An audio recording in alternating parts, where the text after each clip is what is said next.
Hey folks, this is On the Grid, HG Preps, and we're live on Facebook Live. So hello, Facebook watchers. How are you? No Doug Fernandez here, so I'll get a chance to actually talk this week.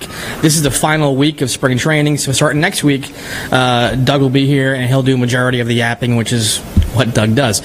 So I thought I'd take this week to tell you about All-Area. The Winter All-Area teams come out Sunday, April 9th, and people always ask us, how do you pick the team? And here's what we do. We send out forms to each of the schools, to each of the coaches, asking for their top 5 or 6 players in their team that merit consideration. And we ask them to list them in preference. So if you put number 1, you're really high on that kid, you want him on, he or she on the team, to number 6. And then we ask for a Player of the Year nominee and a Coach of the Year nominee from the 3 counties that we cover. And that's pretty much it. And we ask for the stats, we ask for the year of each kid, we ask for the position, and then we go from there picking the team. So pretty much a lot of it is based on the coach's cooperation. I mean, we see as many games as we can, but obviously we can't see everybody all the time. So a lot does hinge on the coach getting us information and getting us the stats and getting us all that stuff in a timely fashion.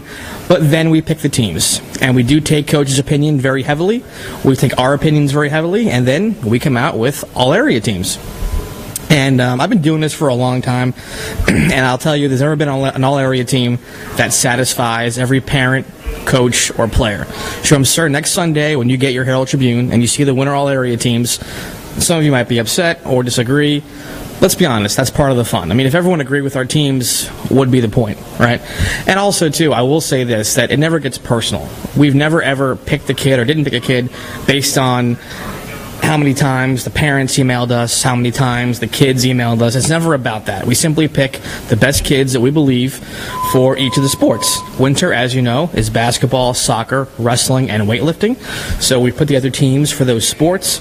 We took some really cool photos, some really cool videos, and of course, all those kids and honorable mention kids and coaches are invited to our banquet May 23rd at Robarts Arena. Derek Brooks, of course, is a special guest. He was a pretty good football player for Florida State and the Buccaneers, so check that out. So that's how we pick an all-area team. It's I won't say it's pretty simple because it's a lot of work, but we do our best to pick the best team that we feel deserves consideration, and we go from there. And guess what?